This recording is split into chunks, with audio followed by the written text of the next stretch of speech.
Hi, and welcome to MPN. I'm Whiskey Mike. And I'm Keeper.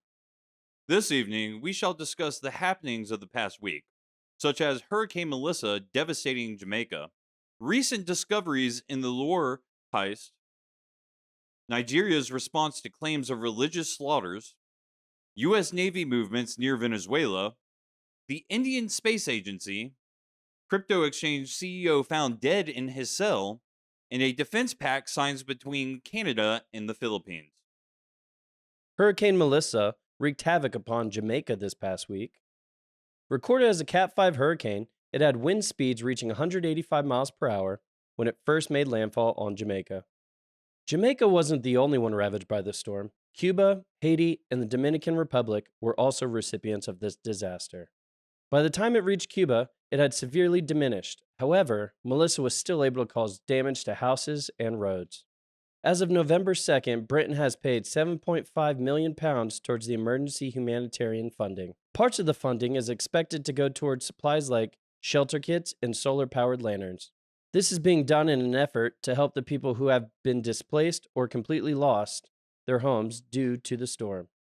More news comes to light regarding the Louvre heist as prosecutor Laura Bacall reveals three of the four thieves have been captured and placed in custody. Of the nine items stolen by the thieves, one of them was dropped by the thieves in their escape, resulting in the retrieval of the item in under 8 minutes.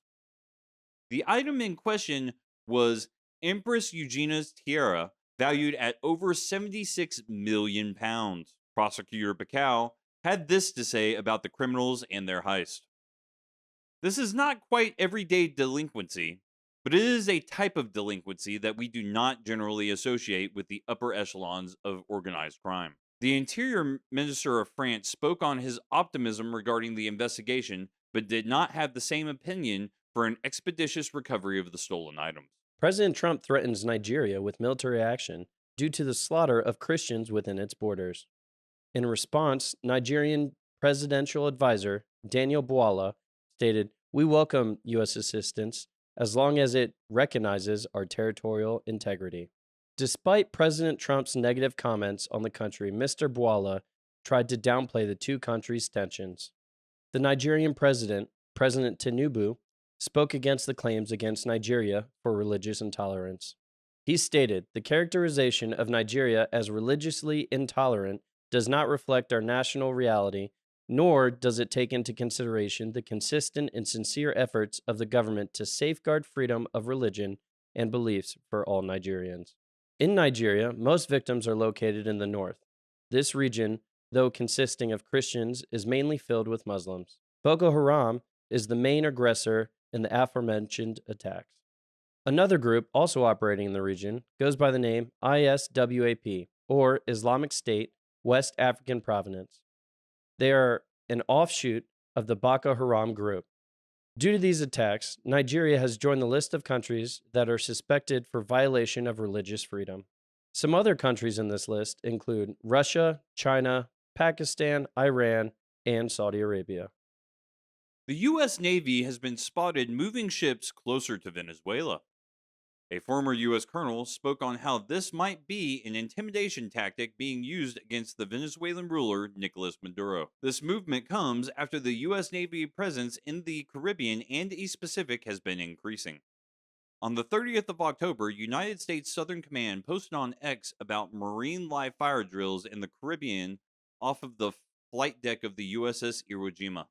Some sources even have imagery of the Iwo Jima under 200 kilometers from the Venezuelan coastline. The ships arrived shortly following an announcement of the Gerald R. Ford aircraft carrier being sent to the Caribbean along with a three-destroyer escort. Sean Parnell, assistant to the Secretary of War, spoke to the deployment of the added military presence, saying, "It will enhance and augment existing capabilities to disrupt narcotics trafficking and degrade and dismantle. It will enhance and augment existing capabilities to disrupt narcotics trafficking and degrade and dismantle." The Wall Street Journal spoke on October 30th about how the Trump administration identified military targets in Venezuela that are being used to smuggle drugs.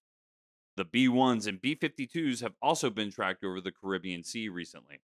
India made a large step in its space programs this week, launching a satellite weighing over 4 tons into space. This is part of their goal for a manned mission to the moon with the goal of a moon landing by 2040.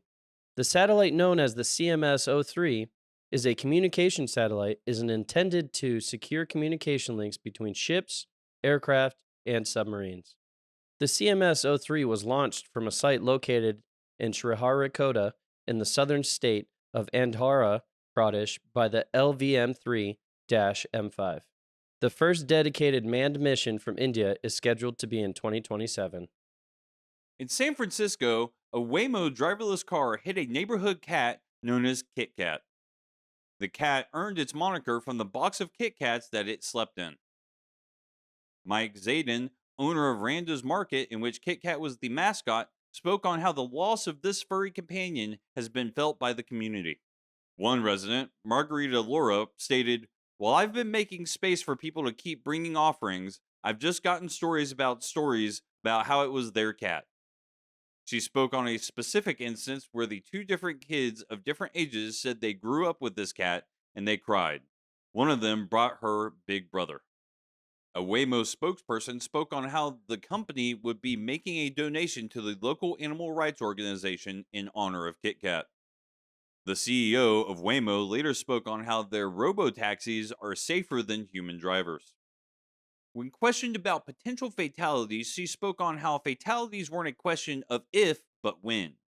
She continued on adding that she believes society will accept the risks. Farouk Fatih Ozer, founder of Thido, was found hanging from his cell. Although it's suspected this was a suicide, investigations are taking place to confirm. Turkish Justice Minister stated the exact cause of death will be determined from the investigation, but at this point, the initial conclusions indicate suicide. Ozer was convicted on accounts of establishing and managing an organization for the purpose of committing a crime, fraud using computer systems, banks, or credit institutions as a means, and fraud and money laundering by merchant company managers or cooperative managers. Through these convictions, he and his brothers Guven Ozer and Serap Ozer were sentenced to over 11,000 years in prison. The lawyers of the Ozer siblings appealed the courts and were able to get a ruling for the release from custody for setting up the organization, but would be held in detention for aggravated fraud and money laundering.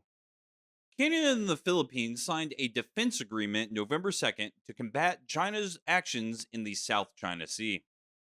This defense agreement comes as a way to increase the Western military footprint in the region. Although China has normally been critical of the Philippines, calling them troublemakers and saboteurs of regional stability, despite a 2016 ruling against it, China claims the waterway in nearly its entirety. China has been dismissive of the ruling and has resorted to using water cannons to enforce their territorial claims. This defense agreement allows for a legal justification for foreign troops to be in large scale exercises in the region. There are currently ongoing talks with France and Singapore, with the Philippines seeking their aid as well. Are you happy with that? I'm gonna go with that. Okay. I'm Texan. I'm gonna just roll with it. Otherwise, we'll be here all night. All right. Haiti and the Dominican Republic were The Dominican Republican. go up to How do you say it? Laura? Louvre, the Louvre. Louvre, Louvre. Louvre. Louvre. At least closer. It's Louvre with an R at the end. Oh, nope, can't do that. No, I'm just letting you know. As prosecutor Laura Bacau. Bacau. Bacau. Bacau! Aardvark, where is my phonic expression? 10 previous theft. Did convictions get you? No, I literally rolled over theft like I was a deranged idiot. Does not reflect our national. It's national. It's national. National. I often national.